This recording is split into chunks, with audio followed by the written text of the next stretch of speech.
Olá, gente, eu sou Val Cabral e esse é o programa Olho no Olho, aqui pela TV Itabuna. Hoje eu quero começar o programa falando sobre violência doméstica. E há uma retórica de que a violência doméstica envolvendo o casal, ela se restringe ao ambiente familiar, ao ambiente de moradia. A gente sabe que aí é onde tem o desfecho do crime. Mas a violência doméstica começa muito antes daquilo que acaba tendo ocorrência policial, feminicídio, enfim, prisões. A violência doméstica começa já no namoro do casal.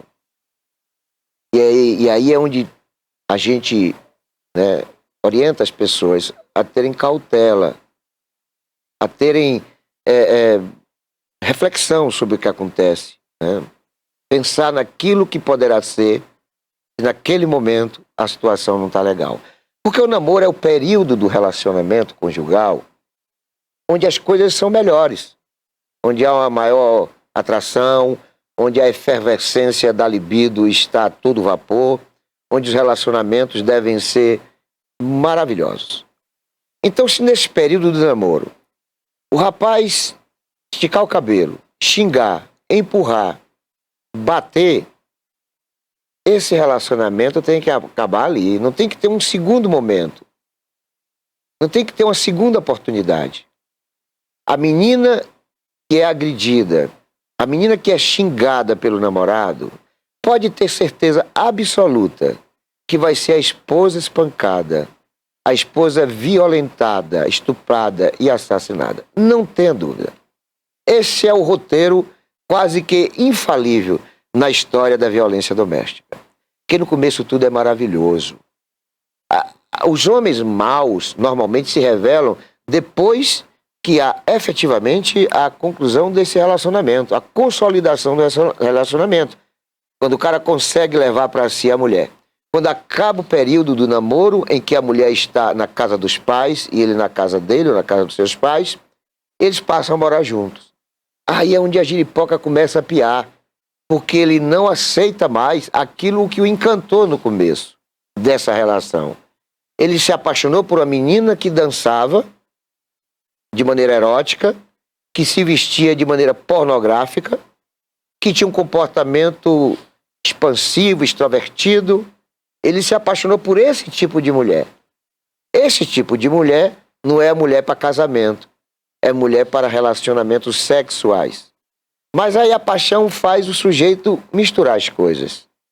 E a menina se envolver, se empolgar, porque muitas querem, na verdade, sair da casa dos pais. Porque os pais não aceitam aquele tipo de comportamento. E aí elas acham que pelo rapaz ter gostado delas naquele tipo de vida, que ali está a solução para o que ela sonha com liberdade. Passa a morar com o sujeito. Mas aí o sujeito não quer mais saber de uma dançarina, de uma menina com expressões pornográficas, eróticas. Ele quer uma esposa. Mas a menina não muda. A menina quer continuar indo para os paredões, quer continuar saindo com as amigas, quer passar finais de semana viajando, quer, enfim, ter um comportamento que não é propício para uma dona de casa, para uma mãe, para uma esposa.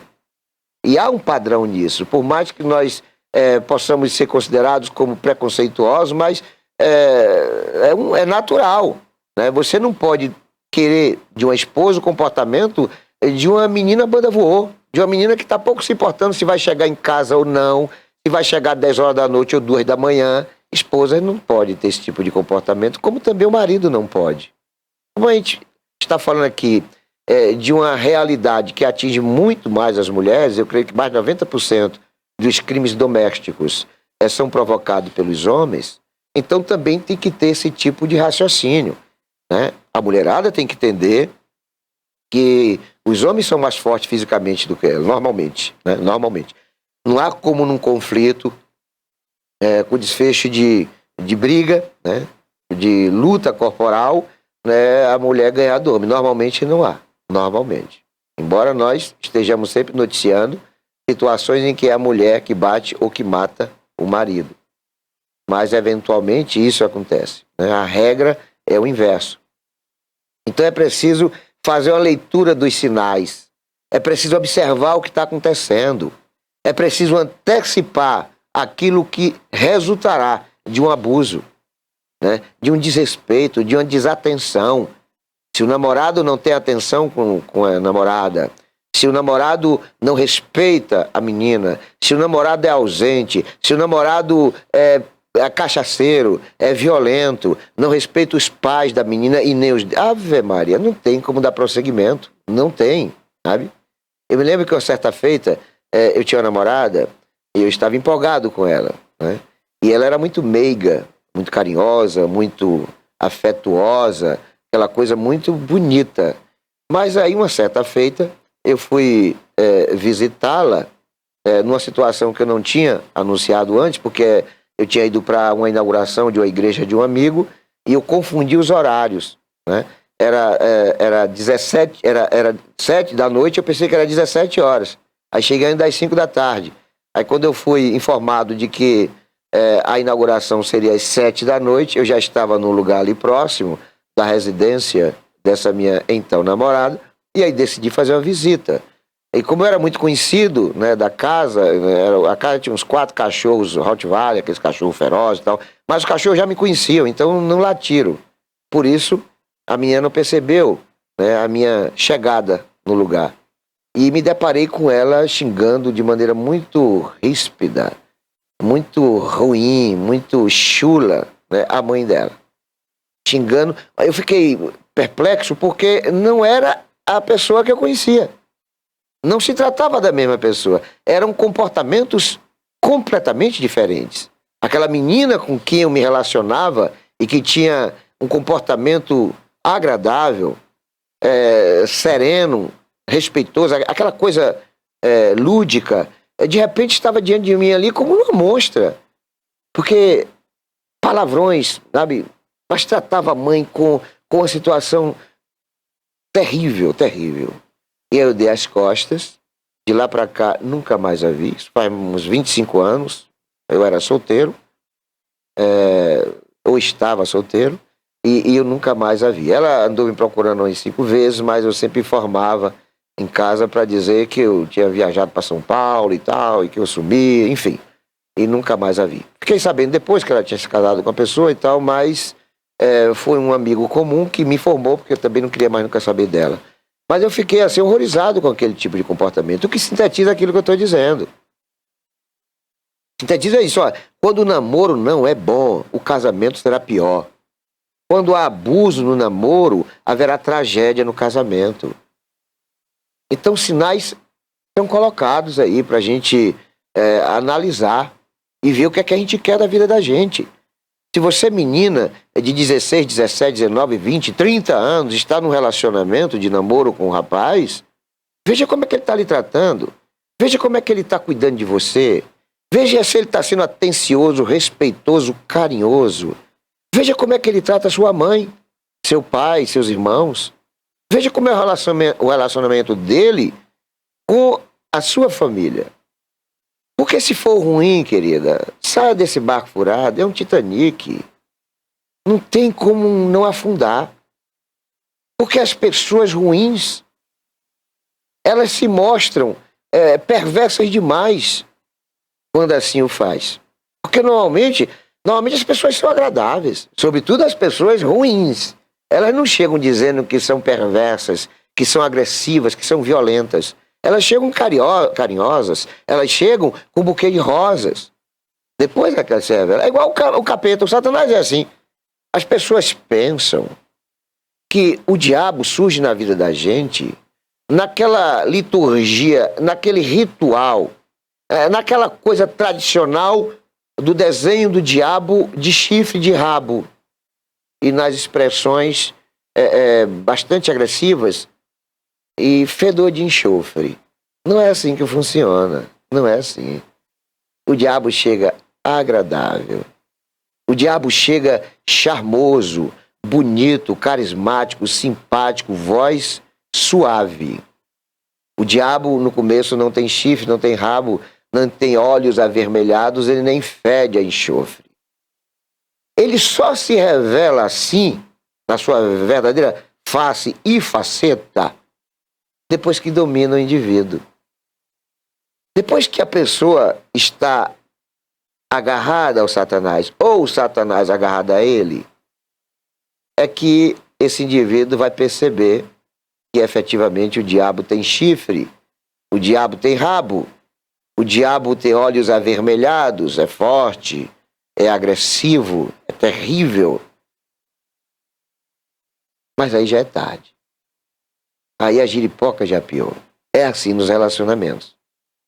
Aquele rapaz que chega de maneira sorridente, agradável, é o diabo disfarçado. Quando ele, no namoro, abusa, pratica desrespeito à namorada. Portanto, se você, menina, está nos ouvindo, se você, mulher já feita, até mulheres maduras são vítimas desse tipo de situação, sai dessa relação. Não vai prosperar. Eu me lembro que eu acho que uns 12 anos atrás, eu fiz uma reportagem de uma mulher que havia largado o marido e logo depois colocado o que até então era amante para morar com ela. E consigo estava sua filha de 15 anos. Logo depois, esse padrasto estuprou a menina. Foi preso.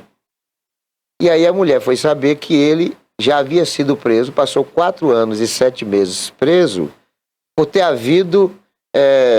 sido estuprador de 2 filhas. Ele estuprou 2 filhas menores.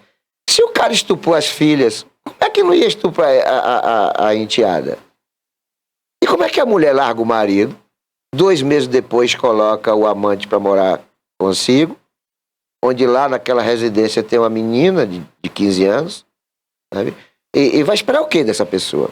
Como é que a mulher não investiga antes a vida da pessoa? Como é que a mulher conhece um homem e 2 meses depois já está convivendo com ele? Às vezes o cidadão tem 30 anos, 40 anos. Foram 3, 4 décadas de experiência humana que podem ter escondido experiências desumanas. Perversidade, violência, feminicídio, maticídio. Então, as pessoas devem ser cuidadosas. Eu falo da mulher porque normalmente a mulher é em quantidade muito mais vítima do que o homem. Então como é que a mulher conhece o sujeito numa festa e 2 meses depois está morando com ele? Não vai dar certo isso. Normalmente não dá certo. Porque as relações têm que ser, sabe, ali, ponderadas. Os casais têm que se conhecerem. O namoro serve para isso, né? Tem gente que passa namorando aí 5, 6 anos, porque estão ali na pesquisa, um pesquisando o outro, um vendo se realmente vai dar certo. Não pode ser uma coisa assim, vamos morar junto e tá. Não pode, porque normalmente não dá certo. Relacionamento é uma coisa muito complexa, que você vai conviver com alguém com quem você nunca teve relação nenhuma antes. Pessoas passaram 30 anos vivendo com outras pessoas, tendo comportamentos diferentes. Aí de repente você se junta a essa pessoa. Então vai ter que ter ou uma harmonização, uma reorganização, uma repaginação nesse relacionamento, que é muito difícil acontecer. A harmonia nesse tipo de situação é muito difícil, é quase que improvável, mas é muito complicada essa coisa, né? Da mulher se submeter a uma convivência com alguém que há 30 anos, né, não tinha aproximação nenhuma, não conhecia a pessoa, e por ter visto numa festa, ter se agradado, um rapaz bonito, e de repente ela larga a casa dos pais para morar com essa pessoa. Muitos casos de feminicídio, de violência doméstica começaram aí. O desfecho na sala, no quarto, na cozinha, na varanda da casa, aquilo é somente a consequência de uma causa que não foi melhor avaliada, né? De pessoas que se precipitaram. Essa é a realidade da violência doméstica. Não dá para a gente aceitar a notícia sem perceber as suas nuances. E violência doméstica não se restringe somente a essa questão do casal. Violência doméstica é todo tipo de agressividade, de ilegalidade que acontece no seio da família, no lar, né? E além da violência do homem contra a mulher e vice-versa, nós temos talvez uma das mais perversas, que é a violência contra os idosos. Nesse exato momento, quantos idosos, aqui em Itabuna, eu diria que dezenas, talvez centenas, quiçá milhares, estão submetidos ao sofrimento, à dor, dos maus tratos, do abuso de neto, de filhos, de noras, de irmãos. Muitos idosos hoje estão comendo o pão que o diabo amassou. E muitas vezes essa é uma situação velada. Nem os vizinhos têm conhecimento e eles ficam ali sofrendo, porque muitos deles estão incrustados numa cama, né? Ali não sai mais daquela cama, e aí há toda uma ingratidão dos seus familiares. A gente tem que ter percepção de algumas coisas, discernimento sobre o que foi esse idoso no passado. Você não pode nunca machucar, nunca destratar, nunca abusar de um idoso, sobretudo quando é avô, quando é pai, porque eles são a sua origem. Tudo começou ali, né? E aí eu tenho uma certa feita, eu soube de uma situação de um idoso, com mais de 90 anos, ele já nem se mexia mais na cama, enfim, vivia incrustado ali, e havia uma intolerância enorme da família com ele. Até certo ponto, violência doméstica contra ele. E aquilo me deixou muito triste, porque eu conhecia uma das filhas. Eu conhecia, e ela é enfermeira. E eu falei, pô, ela é do setor de saúde, sabe? Ela é filha. Quantas vezes aquele cidadão, aquele idoso, né, não perdeu noites, não se estressou, não investiu dinheiro, tempo, né, para ela chegar aonde está, ou seja, se formar com enfermagem e tal, e de repente, mesmo trabalhando na área de saúde, ela trata aquele idoso que é pai dela de maneira tão rudimentar, tão injusta, tão covarde. Também eu tive dessa pessoa uma imagem completamente diferente da que eu tinha dela, porque as pessoas são assim. As pessoas nunca mostram o que são verdadeiramente, só se revelam, né? Se revelam. Mas não se revelam porque eram boas e passaram a ser ruins. Não, pessoas ruins são sempre ruins. Só que as pessoas ruins, no começo das relações, sejam relações conjugais, sejam relações de amizade, de trabalho, de vizinhança, relações gerais, normalmente elas são agradáveis, as pessoas ruins, elas começam para enganar, ludibriar as pessoas. Depois é que elas se mostram verdadeiramente terríveis. É preciso que nós estejamos atentos aos sinais. É preciso que reflitamos sobre qual é a vida que nós queremos, e a convivência com esse tipo de gente, ou se a gente quer ter felicidade afastando pessoas ruins dos nossos relacionamentos. Nós vamos a um breve intervalo, é coisa muito rápida, é um pelar e um pecar.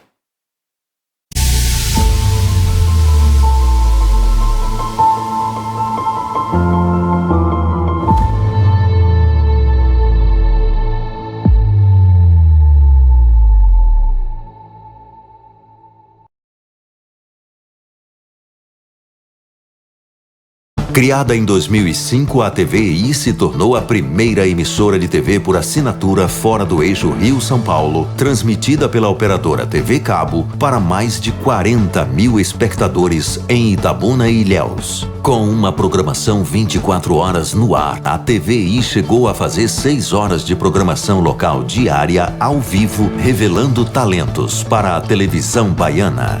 Inserida na Lei do Cabo, a TVI passou a integrar o seleto grupo de TVs com programação qualificada junto à Ancine e contribui com a capacitação do mercado audiovisual da Bahia para a captação de recursos para a produção de minisséries, reality shows, documentários e outros produtos de entretenimento para as mais variadas plataformas. Equipada com estúdios de áudio e vídeo e modernas ilhas de edição, a TVI também está preparada para trabalhar no jornalismo factual local, inclusive utilizando sua unidade móvel SDNG.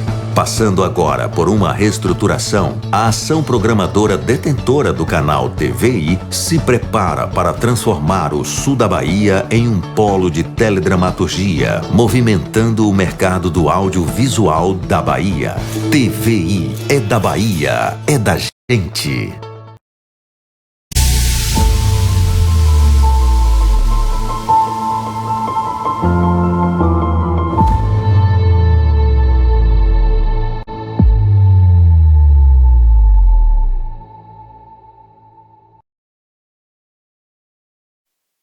Olá, gente, eu sou Val Cabral e esse é o programa Olho no Olho, aqui pela TV Itabuna. Já começamos o programa falando de violência, vamos dar mais prosseguimento a respeito desse assunto, porque também merece que nós reflitamos sobre causas e consequências. Me refiro ao tráfico de drogas. Né? A gente tem aqui em Itabuna algumas facções criminosas. Conhecidas são 3. Mas existem os traficantes que não pertencem a nenhuma dessas facções. Mas o fato é que o tráfico de droga campeia nessa cidade. Né? Estabelece regras que vão além do limite da ordem, né? Do Estado de Direito, da legislação, né? Daquilo que estabelece como o livre-arbítrio do cidadão, do ir e vir. Né? Nós temos aqui espaços, sobretudo na periferia, onde é proibido o cidadão transitar depois de determinado horário da noite, porque quem manda ali não é a polícia, não é o Estado. Quem manda ali é uma das facções criminosas. E de vez em quando confrontos, porque determinado membro, por exemplo, do raio A, quer invadir a área do raio B. Eles que pertencem a essas organizações criminosas conhecem geograficamente os seus limites, até onde eles podem ir. Mas o trabalhador, o cidadão honesto, o estudante, a mulher, os idosos, as pessoas, por não pertencerem e por não saberem dessa regra do crime, acabam estas pessoas de vez em quando passando além daquilo que lhe caberia, né, de direito de acessibilidade. E por isso, eventualmente, estamos sendo informados de pessoas que são espancadas, assaltadas e até assassinadas, porque são confundidas como membros de facções criminosas. E o Estado, infelizmente, é bastante limitado nisso, né? Ele se apequena na medida em que permite que uma cidade de 250 mil habitantes esteja submetida às ordens das facções criminosas. Quem tem que mandar é o Estado. Quem tem que estabelecer a ordem numa sociedade é a polícia. Quando você tem uma cidade sob domínio das facções criminosas, você acaba não tendo direitos que são garantidos pela Constituição Federal. Não há punição, que são exigidas essas punições pelo nosso Código Penal. Não há resultado policial, porque nós temos um aparato insuficiente em quantidade e poder bélico de enfrentamento. Então o resultado de tudo isso são injustiças, é impunidade, é insegurança pública. E nós estamos vivendo esta realidade já há muito tempo, não é uma coisa de agora, mas que veio a se agravar nas últimas 4 décadas. Eu sou de um período em Itabuna, eu sou filho de Itabuna, eu tenho 62 anos, mas na minha adolescência nós nem sabíamos o que era essa coisa de tráfico de drogas, né? Ou não tínhamos essa constância da informação a respeito da existência em Itabuna de traficantes, porque eles não existiam. Há 40 anos atrás não existiam traficantes, existiam aqui maconheiros. 2 ou 3 maconheiros. Naquela época, uma cidade de 70, 80 mil habitantes, só tínhamos aqui 2 maconheiros. 2. Conhecidíssimo, que eu evito o nome, por conta de já ter gerado inconformidades aos identificá-los. Mas só tínhamos 2, e até porque os 2 estão vivos ainda. E não são mais maconheiros. Mas eles foram os primeiros maconheiros. Eles compravam droga no Rio de Janeiro. Que você ouvia falar que era LSD, sobretudo LSD e maconha. Eventualmente a cocaína. Eram os 3 tóxicos que a gente tinha, que a gente ouvia falar. Normalmente no eixo Rio-São Paulo.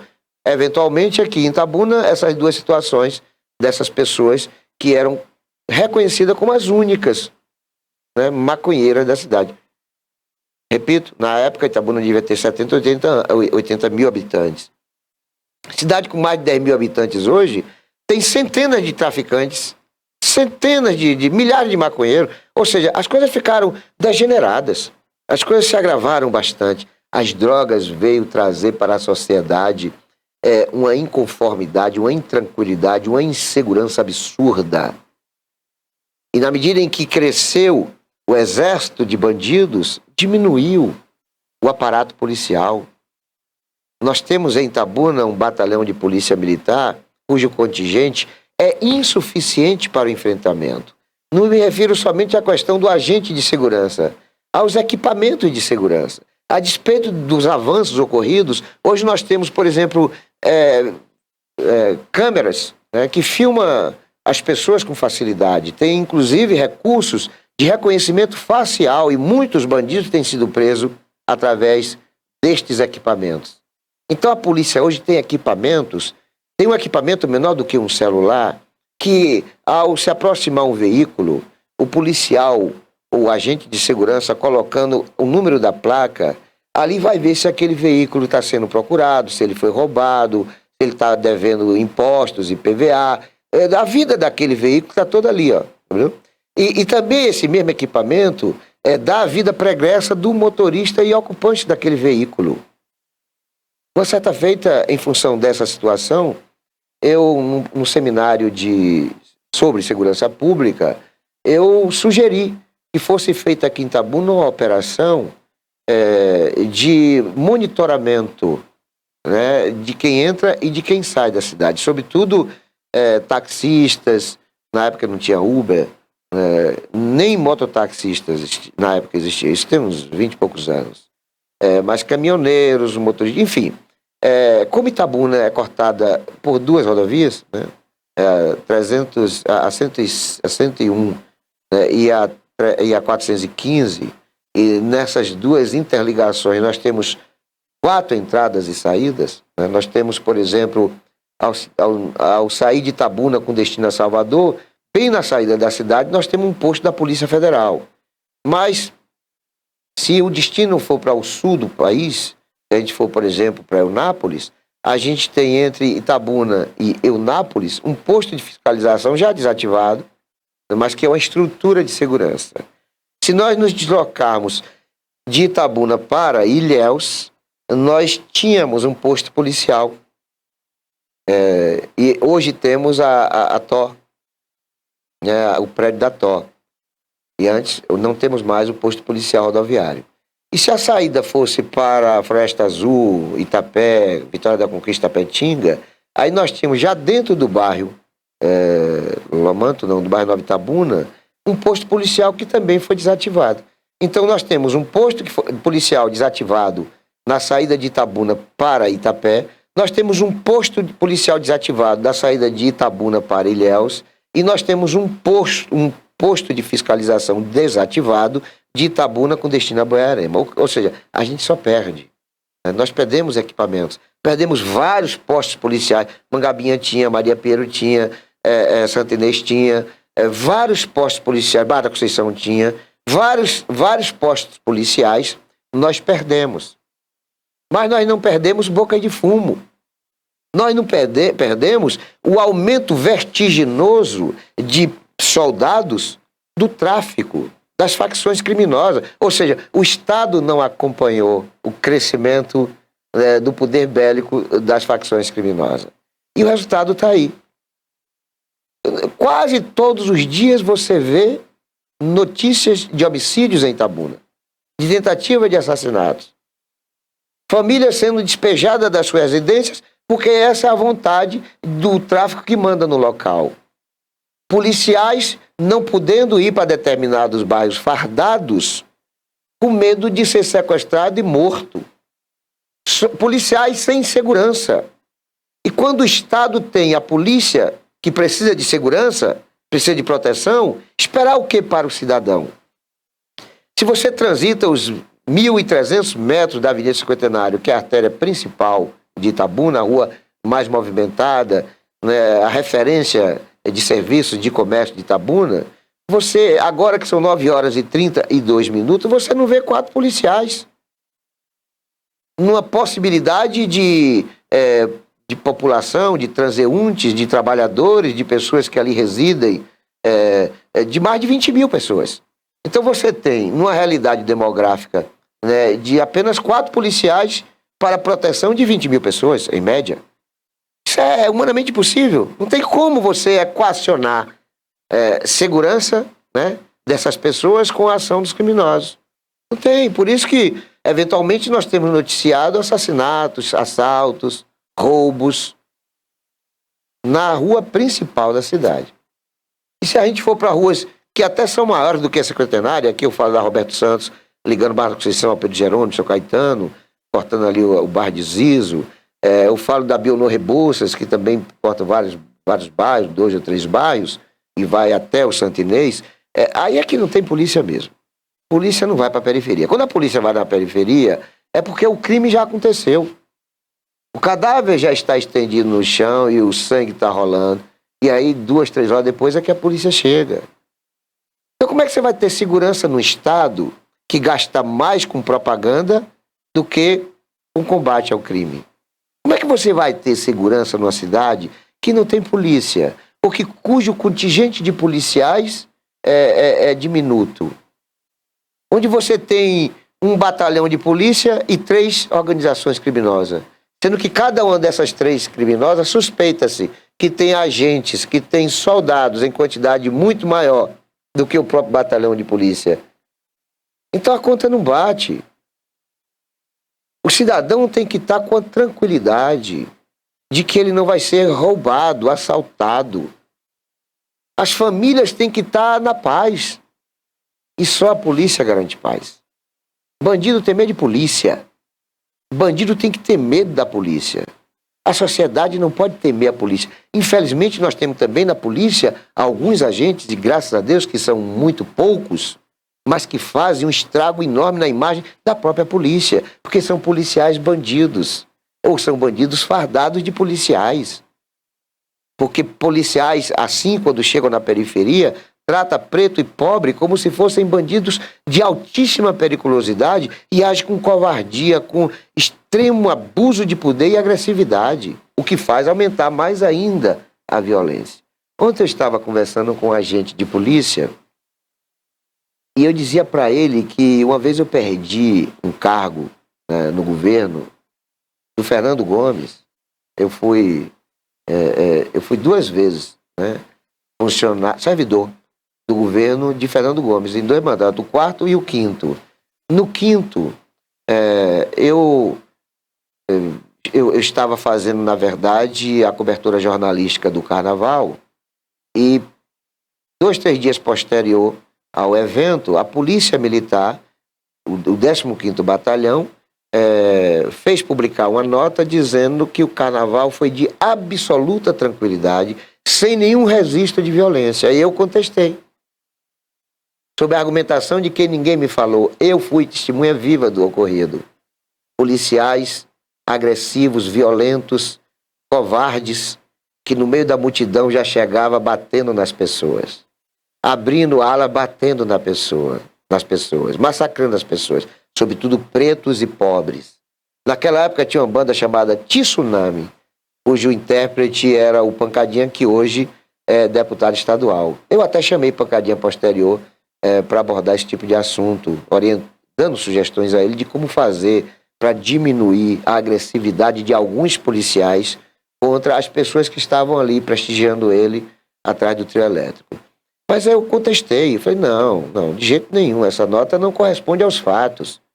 Efetivamente não aconteceram ocorrências de violência, a população soube se comportar, os bandidos não agiram, tanto é que não houve prisões de assalto, de roubo de carro, enfim, homicídio, não houve isso. A própria polícia na nota diz isso, não houve nenhum registro. A minha contestação é porque eu vi o festival de pancadaria. E aí o tenente-coronel da época, um tal de Rício, parece, alguma coisa assim, que graças a Deus não está mais aqui, espero até que ele já tenha sido aposentado da polícia, porque não servia para nada, para patavina, nem para ser oficial de ordem. Mas o fato é que o Fernando Gomes foi condicionado a ele a me exonerar. Eu fui exonerado e tranquilo, compreendi a situação, mas não mudei o meu pensamento em relação a esse tipo de procedimento ruim, perverso, covarde de alguns policiais militares. E isso não mudou. Nós vamos ter agora a festa de São João. Fique num lugar onde você possa ter uma panorâmica do que está acontecendo lá embaixo. E veja como é que a polícia se comporta quando a abordagem é contra pretos e pobres. Veja como é que elas... É aqui em Itabuna, mas é assim em qualquer uma das 5.570 cidades brasileiras. Pode ir lá ver. Se for carnaval, melhor ainda, para você fazer esse tipo de avaliação. Fique lá, se não no camarote, mas numa panorâmica em que você tenha a visibilidade mais fácil dos acontecimentos. Fique lá. Veja como é que age a polícia. Sabe aquelas correntes de polícia? Veja como é que ela faz quando se depara com negros e pobres dançando. Eles não estão brigando, eles estão dançando. Às vezes até um empurrando o outro naquelas danças de maluco, mas ali são tribos, são amigos. Porque aqueles que brigam, normalmente a polícia chega depois. Mas quando a polícia se depara com aquele, sobretudo negros e pobres, dançando, um empurrando o outro ali na brincadeira, não chega para conversar, para pedir calma, tranquilidade. Já chega batendo, espancando, quebrando o dente, quebrando o braço. E o cidadão lá sangrando e eles vão embora, como se nada tivesse acontecido. Mas isso é renitente. Isso não é uma coisa que acontece esporadicamente. Isso é um padrão. E é um desafio. Agora nós vamos ter festa de São João. São João normalmente é uma festa mais tranquila, a violência é diminuta, é menor. Mas ela também acontece assim, entendeu? Você também tem esse tipo de... Mas espera o carnaval. Espera o carnaval e lembre desse momento. Fique no lugar onde você possa assistir, testemunhar o que está acontecendo lá embaixo. E você vai lembrar desse momento. Você vai ver que realmente a polícia, quando chega, é arrepiando, sobretudo contra pretos e pobres. E não é essa a polícia que nós queremos. Nós queremos uma polícia respeitada porque a polícia é de uma importância imprescindível na sociedade. A de Itabuna, se não tivesse o 15º Batalhão de Polícia Militar. Essa organização é briosa, é importante demais, merecedora dos nossos aplausos. É preciso polícia, sim. Agora é preciso polícia que seja polícia, que não seja bandida. É preciso polícia que seja realmente garantidora da paz no ambiente, da legalidade, né, da licitude, da tranquilidade e não fomentadora da violência. Quem mora na periferia sabe do que eu estou falando. Quem mora em bairros pertencentes à periferia de Itabuna sabe qual é a polícia que chega lá. Não é a mesma polícia que vai no Cidadele, que vai no Jardim das Acácias, que vai no Góes Calmon, nos bairros de classe média alta. Não é a mesma polícia, embora sejam os mesmos policiais. Há uma diferença de conduta, de abordagem, de comportamento. Há uma diferença enorme nesse tipo de procedimento. Então não é essa polícia que nós queremos. Não é a polícia que é amedronta. Quem tem que ter medo da polícia é o bandido. O bandido tem que ter medo. Sabe? Mas mesmo o bandido já algemado não pode ser torturado. Porque a gente sabe que isso acontece. Alguns policiais, depois que algemam o bandido, né? Às vezes até amarra o pé também, e o cara dominado ali, ele é espancado e torturado. Não é essa a polícia que nós queremos. Polícia tem que garantir a normalidade da sociedade. E não é normal tortura, agressividade covarde. Não é, não. Eu estava indo para um lugar com minha esposa, aí teve um fato que me chamou a atenção, eu parei para assistir. Eram 2 policiais que tinham abordado 2 motoqueiros e um dos policiais batia na cara de um dos motoqueiros, batia que dava um estralo que de 30 metros dava para ouvir. Uma atitude covarde. Eu lamentei naquele momento não estar com condições de filmar, o que seria um risco também. Seria um risco para mim. É essa covardia, essa polícia bandida que nós não precisamos, que nós não queremos, mas que tem que ter por parte do comando da polícia o cuidado de zelar. Porque o comportamento do policial é a imagem da corporação. Quando o cidadão vê um policial agindo com covardia, ele passa a ter medo da instituição.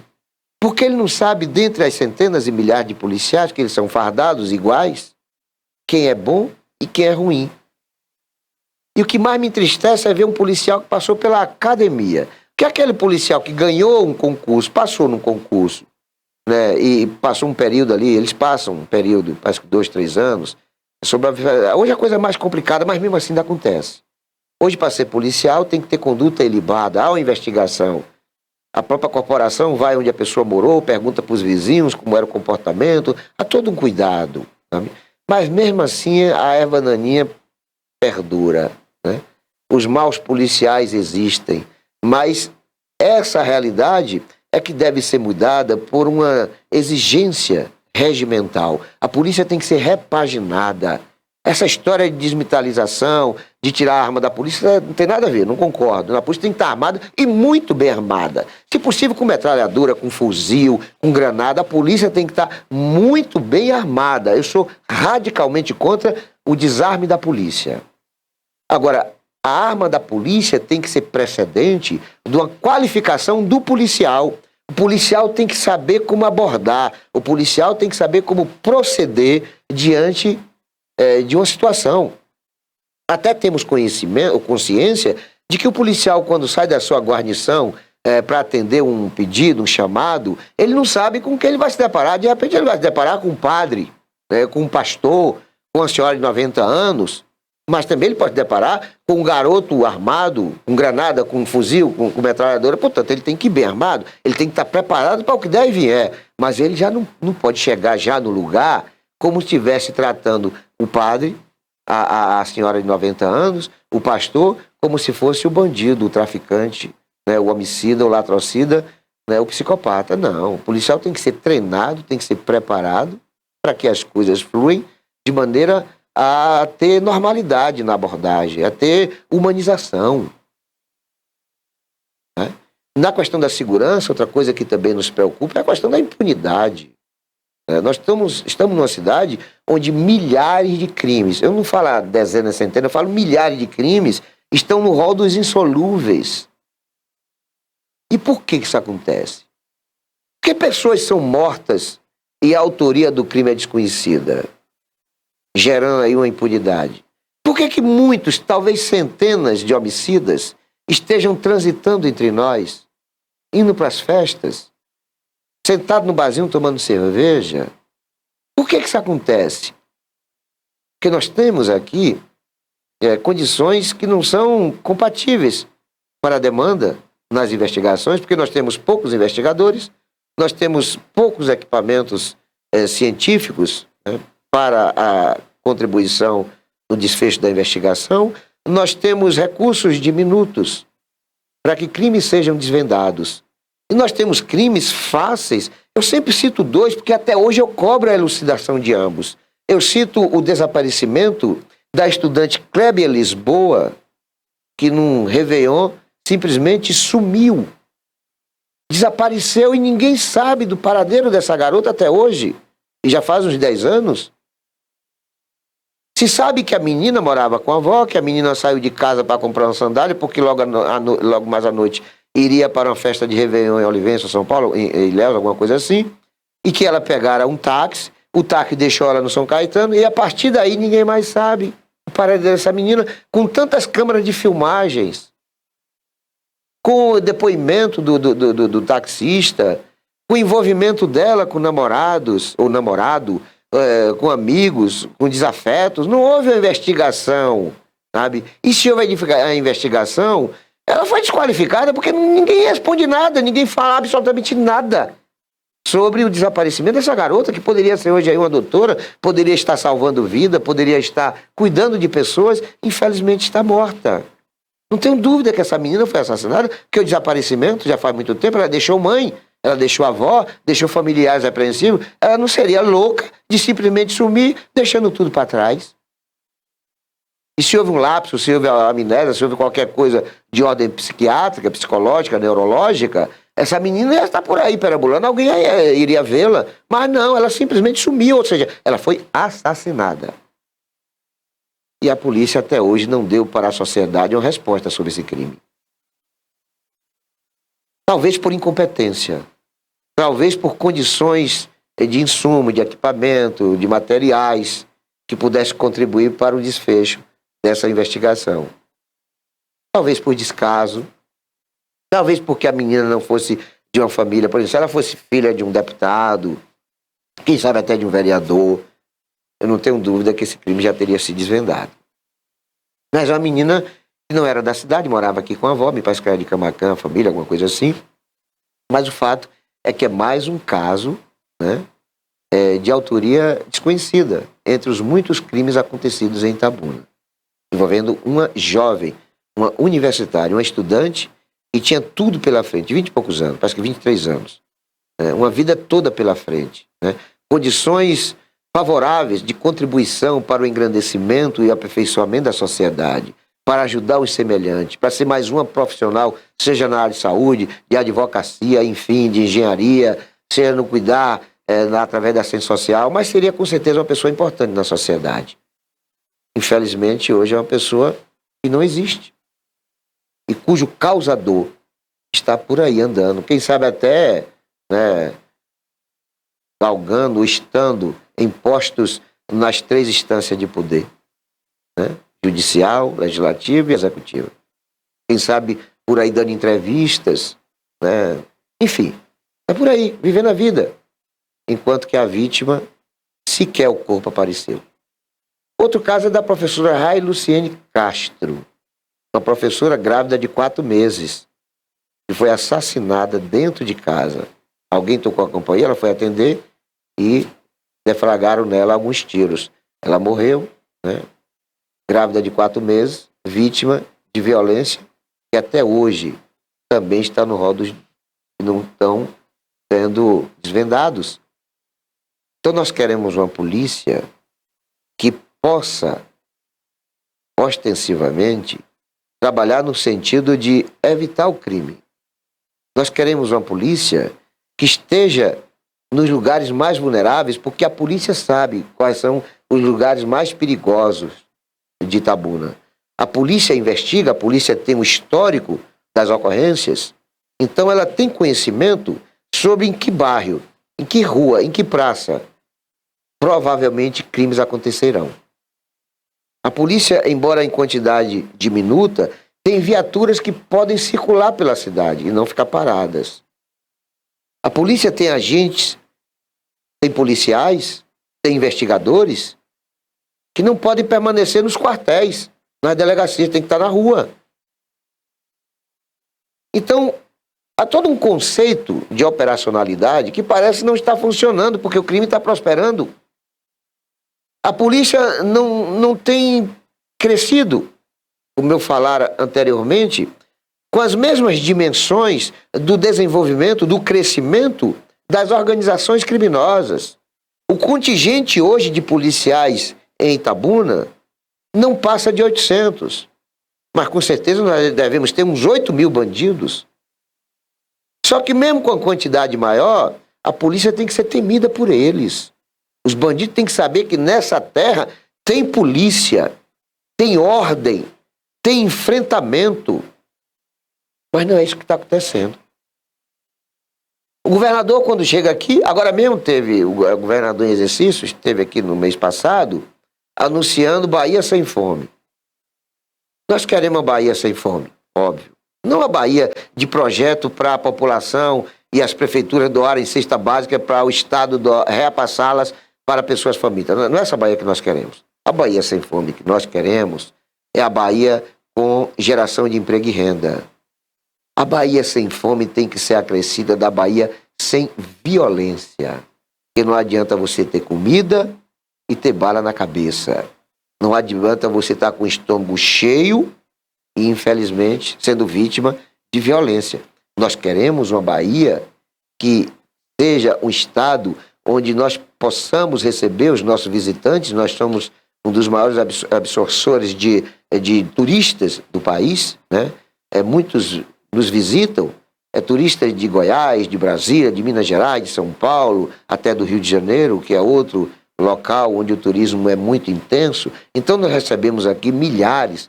No carnaval são mais de 2 milhões de visitantes. E nós queremos propiciar para esse contingente condições melhores, de tranquilidade. Mas não adianta a gente estar preocupado somente com quem a gente recebe, com a tranquilidade e a segurança de quem nos visita, se nós também não tivermos essas garantias.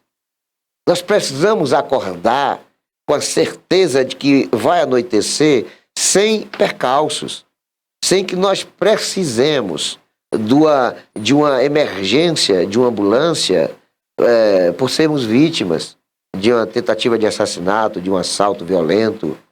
Nós queremos garantias do Estado de Direito. Nós queremos segurança de uma polícia que efetivamente aconteça no cotidiano da cidade. Nós não podemos permanecer com esse sentimento de vazio, né, de intranquilidade. Nós precisamos de um Estado que esteja presente, sobretudo na periferia, que é onde eventualmente acontecem a maioria das ocorrências policiais. Nós precisamos daquilo que a Constituição, a Carta Magna, nos garante de direito. Nós temos direito de segurança, nós temos direito à segurança. Esse direito tem sido nos negado na Bahia. A Bahia é o estado onde mais se mata gente no Brasil. Somente a capital de São Paulo tem mais gente do que todo o estado da Bahia. Aqui se matou no ano passado mais de 7 mil pessoas. E em São Paulo, menos de 4 mil pessoas. Por que isso acontece? Essa pergunta eu fiz uma certa feita para um amigo meu, que é tenente-coronel da Polícia Militar. Ele falou, olha, é até vergonhoso falar isso, né? E aí eu não vou citar o nome dele porque é constrangedor para ele e para a organização dele. Ele disse que, por exemplo, no Rio e São Paulo, a quantidade de crimes, de homicídios, é vertiginosamente menor do que na Bahia, porque na Bahia não tem uma organização criminosa com o poder existente no eixo Rio-São Paulo. Porque lá eles dominam, né? Aqui é por bairro, lá é por cidade, é por zonas. Então, a determinada, por exemplo, o primeiro comando não vai aonde está o PCC. Eles têm lá, eles se respeitam, se organizam, entendeu? Então, o PCC cuida da área dele, como se fosse a polícia do local. Ali ninguém pode roubar, ninguém pode assaltar, ninguém pode matar. Ali marido não pode bater em esposa, filho não pode bater em mãe. E os crimes acontecem quando essa regra é negligenciada. A mesma coisa acontece nas regras do primeiro comando, que são duas organizações terríveis, hediondas, dramáticas e satânicas, mas que têm regras rígidas e que são respeitadas pelos moradores dos morros da periferia do eixo Rio-São Paulo. Ninguém lá afronta essas organizações. É mais fácil eles afrontarem a polícia, como eventualmente eles fazem, mas nunca as organizações criminosas. Já que na Bahia não tem esse poder de organização. Aqui são facções soltas. Aqui não tem um poder central, né, de bandidos, segundo o tenente-coronel me informou. Aqui são dispersos. Aqui, por exemplo, Itabuna são 3 organizações, né? Se a realidade fosse do Rio, seria uma só, comandando 20, 30 núcleos, pertencente a um comando central, a um núcleo duro da organização criminosa, que é o que acontece no Rio e São Paulo. Aqui não tem isso. Então, cada bandido, cada organização, cada facção cuida daquele bairro, né? Cuidam geograficamente e as disputas são entre eles. Não há alguém para falar assim, olha, ali você não pode ir, ali você faça isso, olha, aquele cara ali, ele negligenciou, ele causou ali uma desordem e eu quero um corretivo nele. Não, aqui não tem isso, né? Aqui as brigas, os assassinatos são por conta mais do tráfico de drogas, porque um quer roubar o outro, um quer assaltar o outro, é traficante contra traficante, é assaltante contra assaltante, e aí eles acabam se confrontando. É o toxicômano ou até o traficante menor que compra a droga para revender e não paga ao grande traficante. E no final o resultado é de assassinatos, e eles têm ocorrido, né? Quase sempre nós temos notícia, né? E lamentamos que muitas vezes é assassinado pessoas cujas mães, e isso me corta o coração. Teve um episódio, uma certa feita, que eu presenciei, de uma mãe desesperada, né? Uma mãe quase que afônica de tanto gritar, né? Situação dramática sobre o corpo do filho, ensanguentado, todo cheio de bala, entendeu? E a mãe gritando, né? Dizendo, tanto aconselhou, tanto falou para o filho sair daquela vida, sabe? E ali ele morto e a mãe, sabe, conformada. Outra situação, um vizinho meu, sabe? Um rapaz alegre, um rapaz gente boa, um rapaz simpático, mas traficante. Aí chamado bonde do alicate, 3 da manhã entrou, invadiu a casa, 70 tiros no corpo do jovem, sabe? A mãe testemunhando tudo isso. O grupo invadiu, cortou ali o alicate, entrou. O jovem estava dormindo, né? A mãe desesperada, protegendo o filho. Os bandidos tiraram a mãe, né? Separaram a mãe e deram 70 tiros no rapaz. A mãe viu, 6 meses depois morreu. A mãe morreu também. Porque imagina uma mãe diante de uma cena diabólica dessa, vendo o filho receber 70 tiros. Foi decapitado. Não havia mais face, cabeça, de tanto tiro que ele tomou. E o corpo ainda ali, sem cabeça, se mexendo. Imagina a cabeça de uma mãe vendo o negócio, filho único. Imagine. Infelizmente, 6 meses depois ela acabou morrendo. Viveu 6 meses de inferno. Né? Não dormia, sabe? Enfim, hospital, morreu. Então, não queremos isso para Itabuna. Queremos uma cidade de paz. Queremos uma cidade onde a gente possa dizer, olha, só tem 2 maconheiros. Se possível, nenhum.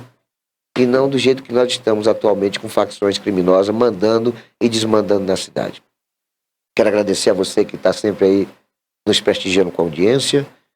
Fiquem todos com Deus e não se esqueçam jamais de que Jesus é o caminho, a verdade e a vida.